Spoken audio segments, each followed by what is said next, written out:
que não tem dinheiro e reclama o tempo todo, e tem gente que tem dinheiro.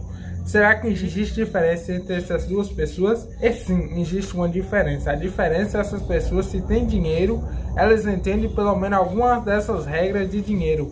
Hoje o vídeo eu vou levantar 5 regras do dinheiro considero fundamentais, que não só são consideradas por mim de uma forma filosófica, mas sim porque apliquei isso na prática, porque vivenciei milhares de pessoas dentre elas. Alguns bilionários aplicando a lei da vida, elas tiveram resultado. Por isso estou aqui para comprar 5 lições do dinheiro para você, pessoal. Antes de começar o vídeo, peço encarecidamente para você clicar no botão aqui embaixo, que é o botão de curtir, e clicar no botãozinho maravilhoso de ajudar a apoiar o canal. Primeira regra: o dinheiro, ele nunca é o fim, ele é um meio. Você vê um monte de gente falando assim: ah, eu não vejo a hora de ter muito dinheiro, de eu ficar milionário para eu poder parar de trabalhar. Você não pode ver que não são pessoas que atinjam a liberdade financeira. Geralmente são pessoas que têm muito dinheiro, aquelas que mais gostam de trabalhar, de fazer o que elas fazem. Eu, Giovanni, se meu objetivo de fazer tudo o que eu faço fosse só ter mais dinheiro, talvez eu não tivesse atingido o patrimônio que eu construí. Agora o dinheiro, ele serve para você realizar outras coisas, como o Carlos Wizard já dizia: o dinheiro gera facilidade e não felicidade. Então com dinheiro eu posso comprar segurança para mim, posso comprar educação, posso comprar saúde, eu posso comprar vários sonhos e viagem para minha família.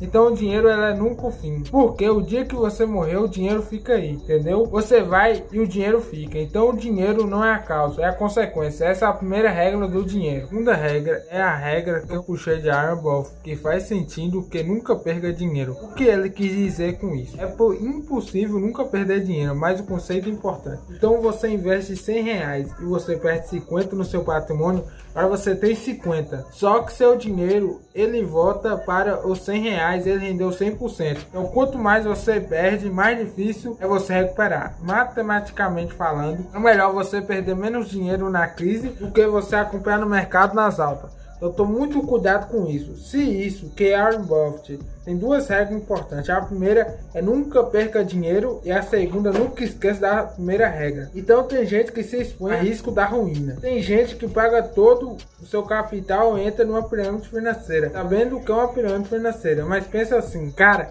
mas se dá tempo eu ganhar meu dinheiro rápido aqui e sair antes de quebrar, isso daqui não faz sentido. Nunca perca dinheiro, por isso tenha uma carteira diversificada, não coloque tudo em um único lugar, não se exponha a risco à ruína. Por isso aqui não costuma fazer sentido o jogo de investimento em um jogo longo prazo, é um jogo de vida e não um jogo de terminar amanhã. É o conceito de Simon Sinek: o jogo finito contra o jogo infinito. A terceira regra, a regra que eu aprendi na prática vivendo no Skin the Game, porque todas as vezes que eu já errei meu dinheiro na vida, eu ferrei um desses 3 princípios: ganância, medo e impaciência. Tem uma história de uma empresa chamada Mundial. Em 2011, no dia 1/3 de 2011, essas ações fecharam no preço de $29. E um mês depois, as ações estavam com preço de $47,20, uma alta de 62,76%. No dia 19/7, as ações do Mundial estavam cotadas a 841,20, uma valorização mais de 2.800%. Eu lembro olhar para a tela e olhar pelo gráfico dia após o outro. Essa ação subiu 15% num dia, eu 10% no outro dia e 20% no dia. E você pensa assim: caraca, será que não vai parar de subir? É a vontade de colocar o dinheiro, porque todo dia está subindo 20%. E você pensava: cara, algum momento vai cair, mas se eu ganhar 20% um dia no meu patrimônio, então as pessoas começam a pensar nisso, as pessoas começam a se deixar levar pela ganância. E muita gente comprando nessa alta, porque tem um gatilho que atira na nossa mente, é o gatilho da perda. A gente odeia perder, principalmente se perder chance de ganhar muito dinheiro. Então a pior coisa que tem é a outra pessoa ganhar muito dinheiro e não você. Esse sentimento fez muita gente entrar no mercado e se expor ao mundial, mesmo sem saber o que estava acontecendo, mesmo esquecendo que ela era uma empresa que vendia alicate. Se você já estava no mercado nessa época, deixa um comentário aqui para saber se você passou pela mesma coisa que eu. Para ter noção, antes do boom da mundial, tinha 10 negociações por dia. Durante Tillboom, ela tinha 5.000 negociações por dia. E sabe o que aconteceu? Um mês, as ações foram de 841,20 centavos e $20 para 82,80, uma queda de 90%. Obviamente continuou caindo muito mais depois. Mais tarde foi revelado o claro motivo dessa toda alta, que foi a fraude, ou seja, não existe sucesso instantâneo. Todo sucesso que tem um dia para a noite pode sumir da noite para o dia. Também a quarta regra do dinheiro, as pessoas ensinam para a gente a fórmula errada ao longo da vida. As pessoas ensinam que a receita menos despesa é igual a poupança. Pegar o quanto você ganha, tirar quanto você gasta, é o que sobra que você investe. Mas a verdade é a receita da poupança. A verdade, poupança é igual despesa. Se é pago primeiro, você tem conta de luz, você tem conta de telefone, você tem um monte de coisa para pagar. Você tem que também ter a sua conta da liberdade financeira ou uma conta de aposentadoria. Se você não quer pagar algum momento, você não vai ter. Digo, não deixe para investir o dinheiro que sobra. Depois de gastar, deixe para gastar o que sobra depois de investir. A quinta regra é uma regra que vejo infelizmente muito brasileiro não entendo ela. A quinta regra é e o dinheiro não é a raiz de todo mal. Então você olha para muitas pessoas e essas pessoas falam, abominam todo mundo rico, não é? E ela fala, essa pessoa rica é ladrão, essa pessoa rica é mentirosa. Geralmente a gente vê muitas pessoas associadas a esse tipo de coisa. Só que elas não entendem que o dinheiro não corrompe as pessoas. A gente acha que quando alguém é pobre e as pessoas ganham muito dinheiro, essa pessoa se corrompe, mas não. Quando essa pessoa ganha muito dinheiro, ela ganha um poder. E quando ganha um poder, ela faz o que de fato ela sempre quis fazer. Então o dinheiro potencializa quem essa pessoa já é. O dinheiro não faz, você transforma em outra pessoa. É isso que a pessoa não entende. Mas que às vezes a gente olha uma pessoa que era tão do bem, entre aspas, aí ganha um dinheiro e começa a fazer maldade. Essas pessoas aqui, na verdade, sempre quis fazer maldade, mas ela nunca teve poder para fazer isso. Então o dinheiro te permite fazer coisa boa, ou o dinheiro te permite doar, ou o dinheiro te permite ensinar, ou o dinheiro te permite fazer o que você quer fazer. Porque você gosta, não por obrigação. Você faz melhor é ajudar as outras pessoas. Então o dinheiro potencializa quem você realmente é. Para quem ficou até aqui nesse vídeo, vou dar 3 dicas a mais de bônus. A sexta regra parece óbvia.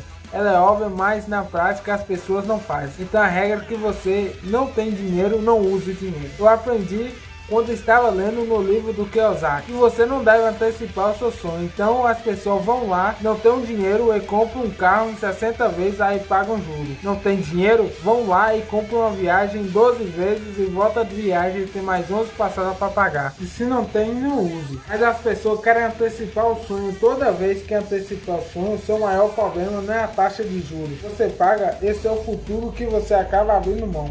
Porque só 1% das pessoas aposentam com a mesma qualidade de vida. Mas como você sabe, muitas vezes, gente prefere muitas vezes parecer ser rico e ter uma fotinha legal no Instagram do que ser rico, na verdade, depois de sacrificar por alguns anos, recebendo um pouco mais humilde. Então são as escolhas, todos nós somos livres para escolher o que a gente quiser. Mas a gente sempre é escravo da consequência das nossas escolhas. Então escolha bem. A sétima regra é a regra de Rick Chester. Ensinou a falar muito sobre a lei da semeadura. O que isso daqui significa? Significa que você planta, você pode colher. Mas você não planta, você não vai colher nada. É com o dinheiro, a mesma forma. A gente precisa achar forma de plantar, de investir, de crescer. E de criar para que a gente possa receber resultado do dinheiro com o passar do tempo. Mas a resposta não faz nada, mas a gente não faz nada para isso acontecer. É claro que isso não vai acontecer do nada. Para isso acontecer, é claro, isso daqui não vai acontecer. Então não adianta a gente ficar reclamando das coisas que a gente não faz antes. As pessoas, elas sempre querem o resultado antes de pagar o preço. Só que a lei da vida não admite isso daqui seja inventado. Porque primeiro a gente paga o preço e depois a gente colhe. Então quando a gente quer comer um brigadeiro, antes de fazer a dieta, a gente está errado. Porque não vai dar certo. A gente acaba nos enganando. Quando a gente quer uma colher, uma vida bela, livre, podendo fazer tudo o que quiser na vida. A gente, se viver isso antes de plantar, a gente tá ferrado. A gente vai acabar sendo pobre pelo resto da vida. Então a gente primeiro planta, depois a gente colhe. Bom, pessoal, essas regras mais importantes para fazer dinheiro. Você precisa entender a base para ganhar dinheiro. Você ter essa base, o alicerce para falar. Então, pessoal, esse é o vídeo. Comenta, tchau, falou, obrigado.